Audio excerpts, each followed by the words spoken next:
Hello everyone, আসসালামু আলাইকুম। সবাই কেমন আছেন? আশা করি সবাই ভালো আছেন। আজকের নতুন ভিডিওতে সবাইকে স্বাগতম। তো আজকের ভিডিওতে রয়েছে স্পেশাল কিছু।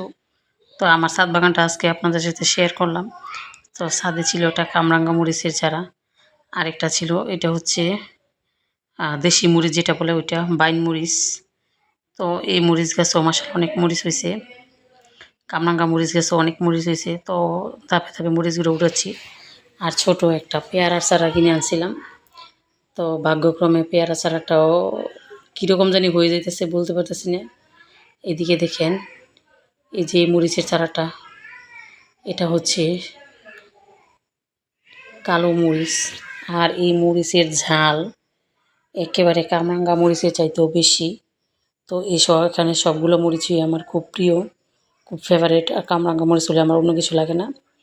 তো মরিচ ছাদ বাগান থেকে এসে মরিচ টরিচ গুছিয়ে রেখে এখন আমি রান্নার জন্য সব কিছু গুছিয়ে নিয়েছি। তো প্রথমে মাছগুলো মেরিনেট করে নিলাম, আর এখন চুলাতে একটা কড়াই বসিয়ে দিলাম। কড়াইতে অল্প একটু তেল দিয়ে দিলাম। এখন ভালো করে কড়াইটা গরম করে এখন মাছের যে পিসগুলো ওগুলো দিয়ে দিলাম।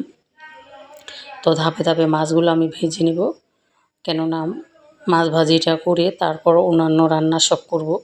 তো আজকে থাকছে স্পেশাল কিছু, তো আপনাদের সবই শেয়ার করব সব। তো প্রথমে মাছগুলো আমি ভেজে নিচ্ছি।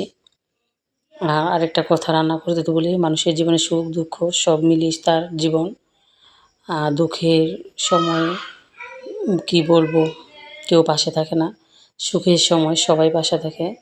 তো বাস্তব জীবন, বিপদে পড়লে দেখবেন ভালো মানুষ যে বন্ধু সেও মানে সামনে আসতে যায় না। তো বিপদ কেটে গেলে সবাই আসে। তো আমারও এরকমই, বা সব মানুষের জীবনও লাইফে এরকমটা হয়।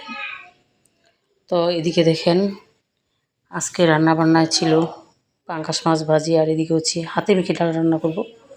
তো ডালের আজকে ঝুরা করব, একদম শুকনো শুকনো খাবার। তা এটা আবার রাতের জন্য।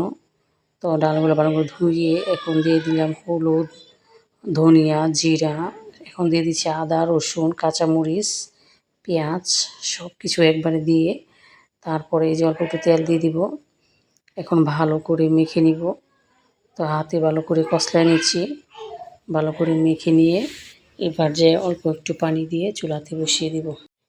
তো ভালো করে ম্যারিনেট করে নিলাম। এখন অল্প একটু পানি দিয়ে দিব। তো পানিটা পরিমাণ মতো দিব। আমি আবার হাত দিয়ে দেখে দিলাম পানিটা কতটুকু দিলাম। তো এখন চুলাতে বসিয়ে দিব। তো বসিয়ে ঢাকনা দিয়ে ঢেকে রাখবো। এই যে 10 মিনিট পর চলে আসলাম, ডালের মাঝে বলক আসার পর ডালগুলো খুলে গেছে। এখন এই পর্যায়ে ডালগুলো আমি আবারও ঢাকনা দিয়ে ঢেকে রাখবো। 90% সিদ্ধ হয়ে গেছে, 10% বাকি রয়েছে। তো অতটুকু সিদ্ধ হতে বেশি সময় লাগবে না। তো এভাবে কে কে ডালের ঝুরা করে খেয়েছেন কমেন্ট করে জানাবেন। ফাইনালি আমার ডালের ঝুরাটা হয়ে গেছে। তো এখন আমি বাটিতে ঢেলে নিব।